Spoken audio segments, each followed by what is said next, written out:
বিপত্তারিণী পুজো মূলত আষাঢ় মাসের শুক্লপক্ষে সোজা রথের থেকে উল্টো রথের মধ্যে প্রথম যেই শনি ও মঙ্গলবারটি পড়ে সেই দুটো শনি ও মঙ্গলবারের মধ্যে যে কোনো একটা দিন ধরে ব্রতটি পালন করা হয়।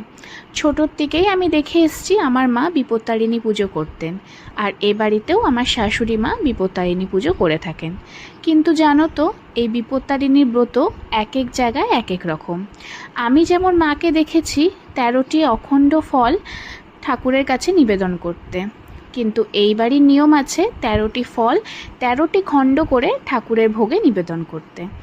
আমি এখন অবধি বিপত্তারিণীর ব্রতটা নিইনি, শুধুমাত্র উপাসটাই রাখি। কেননা মঙ্গলচণ্ডীর ব্রত যেহেতু আমি এখন করা শুরু করে দিয়েছি, তাই আমার শাশুড়িমা বলেছে এখনই বিপত্তারিণীর ব্রতটা কোনোভাবেই নেওয়ার দরকার নেই, কিছু বছর যাক, তারপরে অবশ্যই ব্রতটি নিয়ে নিব। এই বছরও সকাল সকাল উঠে সম্পূর্ণ ফলের থালাটা আমি সাজিয়ে দিচ্ছি, আর ওইদিকে মায়ের লুচি সুজি।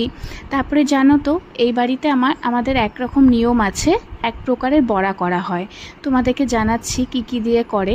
সুজি, আটা, গুড়, এইগুলো সব দিয়ে ছোট ছোট করে বড়া করে। সেগুলোই কিন্তু যারা ব্রততে উপোস করে থাকে তারা সবাই আর প্রসাদ হিসেবে খাওয়া হয়। তার মধ্যে আছে গোটা সবুজ মুগ। এগুলো সব দিয়ে দেখো সুন্দর করে আমি এখন সাজিয়ে দিচ্ছি। এটা নিয়ে যাব মন্দিরে। আমাদের এখানে যেখানে পুজো করা হয় সেখানে সবাই মিলে একসঙ্গে গিয়ে কিন্তু পুজো করিয়ে নিয়ে আসি। এই বছর প্রথম যে আমি বিপত্তারিণী পুজোর জন্য সব আয়োজন করে দিচ্ছি, না হলে কিন্তু এই বাড়িতে দিদিভাই আর আমার শাশুড়ি মা মিলে দুজন মিলে আয়োজন করে। এই বছর দিদিভাইদের কাল ওষুধ, তার জন্য ওরা পুজো দিতে পারবে না, সেজন্য আমি মায়ের হাতে হাতে সব কিছু আয়োজন করে দিচ্ছি। ওই থালাটা যেখানে দেখতে পাচ্ছ যে সব ফলগুলো কেটে দেওয়া হয়েছে, সেটা আমাদের এই বাড়ির থালা। আর এই যে ফলের সাজিটা, এটা হচ্ছে 13 রকম ফল আছে। এটা হচ্ছে আমার ননদের ছেলে মেয়ের নামে দেওয়া। পুরোহিত মশাইয়ের থেকে শুনে নিয়েছিলাম যে ওদের নামে যদি কেউ পুজো দিয়ে দেয় তাহলে সেটা করা যাবে, শুধু ওর মা বাবা না দিলেই হলো। তার জন্য দিদিভাই দেয়নি, কিন্তু আমরা এই বাড়ির থেকে ওদের দুজনের নামে পুজো দিয়ে দিয়েছি। তার সঙ্গে আছে 13টি পান, লাল রঙের রিল সুতো, আর এই যে বলেছিলাম না গোটা মুগ কলাই, এটাও কিন্তু দিতে হয়। সেই সব সুন্দর করে সাজিয়ে নিয়েছি। আর এখানে আছে 13 রকমের মিষ্টি। চলো এবারে মন্দিরের দিকে যাওয়া যাক।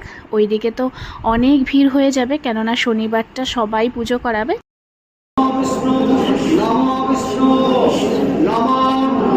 বিপত্তারিণী তুমিকে ত্বাং সর্বাশুভ নিবাসিনী